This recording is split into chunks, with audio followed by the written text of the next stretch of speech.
Siapa sangka, dari kekalahan pahit game pertama, seorang remaja 19 tahun bernama Alwi Farhan justru bangkit dan membuat kejutan besar yang hampir membawa Indonesia ke final Piala Sudirman 2025.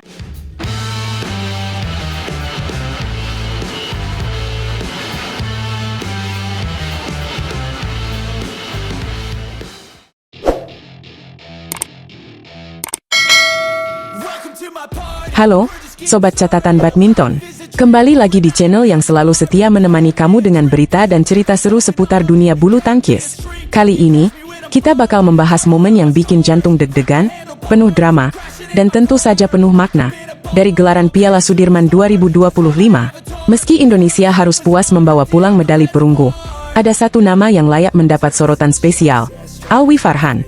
Ya, di tengah atmosfer panas dan sorakan riuh di Feng Huang Gymnasium, Xiamen, Tiongkok, Sabtu sore, tanggal 3 Mei 2025, Alwi Farhan tampil sebagai pahlawan muda.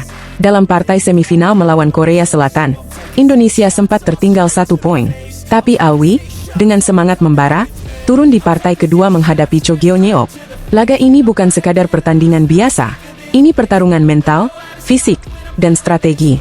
Alwi sempat kalah di game pertama dengan skor 16-21. Tapi disinilah letak kejutan dimulai. Alih-alih tumbang secara mental, Alwi malah bangkit dengan cara yang luar biasa. Ia mengubah gaya bermain, memperbanyak variasi pukulan, dan mengontrol tempo pertandingan. Hasilnya, 2 game berikutnya disapu bersih dengan skor identik 21-8. Ini bukan hanya kemenangan, tapi sebuah pernyataan. Alwi berhasil menyamakan kedudukan menjadi 1-1, memberikan napas segar untuk tim merah putih. Dan jangan lupa, sebelumnya Alwi juga tampil gemilang saat Indonesia menghadapi Denmark di babak grup. Ia mengalahkan tunggal putra andalan Denmark, Anders Antonsen, yang dikenal sebagai pemain penuh pengalaman. Bukan tugas mudah, tapi Alwi mampu mengatasi tekanan dan membuktikan bahwa usia bukanlah penghalang untuk bersinar di panggung besar. Dalam wawancara resmi PBSI keesokan harinya, Minggu, 4 Mei 2025, Alwi mengungkapkan rasa syukurnya.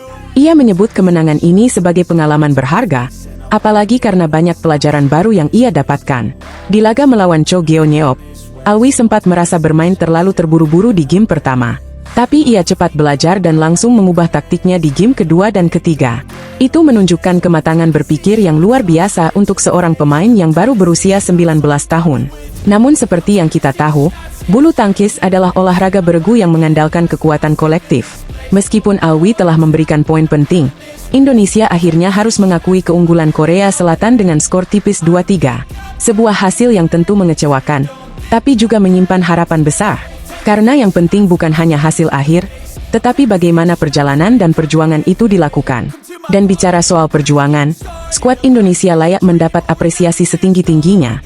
Setelah 2 edisi terakhir Piala Sudirman tanpa medali, akhirnya di tahun ini, Merah Putih kembali membawa pulang medali perunggu. Sebuah capaian yang menandai bahwa regenerasi di tim bulu tangkis Indonesia sedang berada di jalur yang benar. Khusus untuk Alwi, ini bukan sekadar kemenangan personal. Ini adalah momen kebangkitan. Sebuah sinyal bahwa Indonesia punya masa depan cerah di sektor tunggal putra. Melihat penampilan dan mentalitasnya, banyak yang mulai menyandingkan namanya dengan legenda-legenda bulu tangkis tanah air. Tapi tentu, perjalanan masih panjang. Dan Alwi sendiri tidak mau cepat puas. Ia tetap rendah hati, tetap haus belajar, dan tetap fokus untuk terus berkembang. Sobat Catatan Badminton, momen seperti ini harus kita rayakan bukan hanya karena medali, tapi karena semangatnya. Semangat untuk terus berjuang, belajar, dan tidak menyerah meskipun keadaan tidak berpihak. Alwi Farhan sudah menunjukkan bahwa dengan kerja keras dan tekad, segala sesuatu bisa dibalikkan. Dari kekalahan game pertama, menjadi kemenangan 2 game telat. Dari pemain muda biasa, menjadi penentu skor di panggung internasional. Jadi, mari kita beri tepuk tangan virtual untuk Alwi dan seluruh tim Indonesia. Kita doakan semoga ke depan, mereka bisa terus melangkah lebih jauh. Membawa pulang bukan hanya perunggu, tapi juga perak dan emas. Dan untuk kamu semua yang masih setia menonton, jangan lupa untuk terus dukung atlet-atlet kita. Karena semangat mereka juga datang dari dukungan kalian semua, para pecinta bulu tangkis sejati. Itulah tadi ulasan seru dari Catatan Badminton tentang perasaan Alwi Farhan dan perjuangan tim Indonesia di Piala Sudirman 2025. Kalau kamu suka dengan konten seperti ini, jangan lupa like, komen, share, dan tentu saja subscribe. Karena di sini, Kita tidak hanya menyajikan berita, tapi juga semangat, inspirasi, dan kebanggaan akan bulu tangkis Indonesia. Sampai jumpa di video berikutnya. Dan seperti biasa, tetap semangat, tetap dukung bulu tangkis Indonesia, dan salam smash. Wasit memutuskan tanpa bukti, PBSI ngamuk, dan BWF akhirnya buka suara. Ada yang janggal di balik kekalahan Rinov Gloria. Halo, Sobat Bulu Tangkis. Selamat datang kembali di catatan badminton. Kali ini, kita akan bahas sebuah insiden panas dari gelaran Sudirman Cup 2025, yang bikin para penggemar bulu tangkis Indonesia naik darah. Protes resmi sudah dilayangkan, bukti-bukti sudah diserahkan, dan kini BWF pun tak bisa tinggal diam. Yuk, kita bongkar bareng-bareng blunder wasit yang terang benderang merugikan pasangan ganda campuran kebanggaan kita, Rinov Rivaldi dan Gloria Emmanuel Wijaya. Di babak penyisihan grup D Sudirman Cup 2025 yang berlangsung di Xiamen, Tiongkok, tim Indonesia berhasil menang dengan skor meyakinkan 4-1 atas Denmark. Tapi, kemenangan itu tetap terasa pahit. Kenapa? Karena pada pertandingan pembuka antara Rinov Gloria melawan Jasper Toft dan Amalie Magelund, terjadi sebuah keputusan yang sangat kontroversial dari wasit yang memimpin laga, Victor Wong. Kejadian itu terjadi di akhir game pertama. Saat skor sedang genting, 21 untuk Denmark dan 20 untuk Indonesia. Toft mengirimkan shuttlecock ke arah belakang lapangan. Rinov, yang sedang berjibaku menyelamatkan poin, mencoba merespons bola tersebut. Tapi, bola itu keluar. Harusnya poin untuk Indonesia dong? Harusnya, pertandingan lanjut ke setting. Tapi tidak, teman-teman. Wasit Victor Wong justru menyatakan shuttlecock tersebut menyentuh raket Rinov. Artinya, poin langsung diberikan ke Denmark dan game pertama pun ditutup dengan skor 22-20. Tanpa challenge, tanpa diskusi, tanpa kompromi. Masalahnya, tayangan ulang jelas-jelas menunjukkan shuttlecock itu tidak menyentuh raket Rinov. Sama sekali tidak. Tapi wasit tetap bersikukuh pada keputusannya. Padahal, dari posisi duduknya, wasit tidak mungkin bisa melihat secara akurat karena Rinov sedang membelakangi arah shuttlecock. Nah, ini yang membuat PBSI tidak tinggal diam. Melalui Kepala Bidang Humas, Yuni Kartika, PBSI menyampaikan bahwa protes resmi sudah dilayangkan ke BWF, lengkap dengan rekaman video insiden tersebut.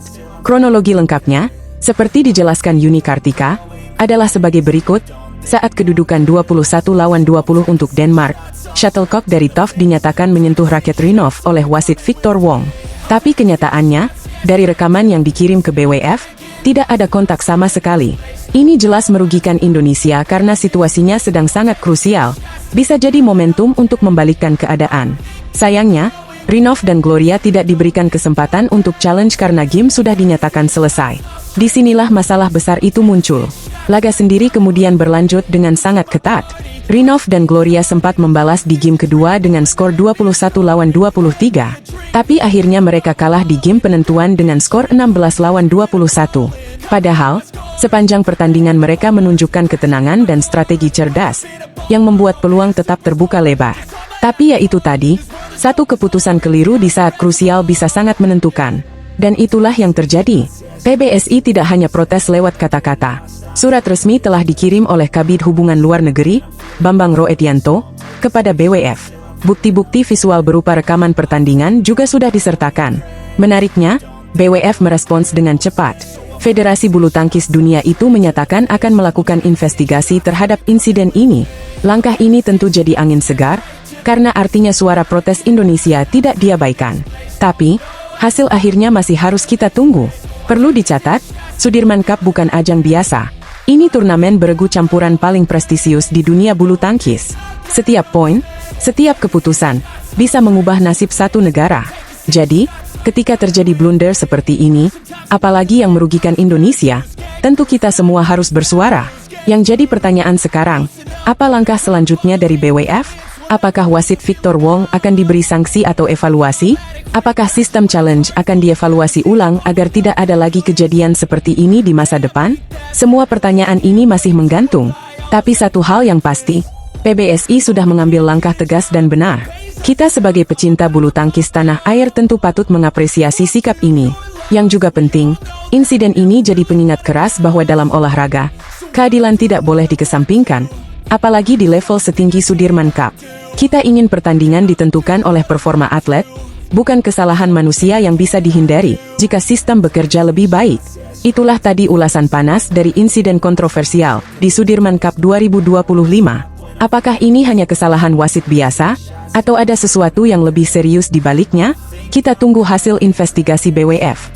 Yang jelas, kita dukung terus perjuangan tim bulu tangkis Indonesia, apapun rintangannya. Sampai jumpa di video berikutnya. Dan ingat, di lapangan kita bertanding, tapi di luar lapangan kita harus adil.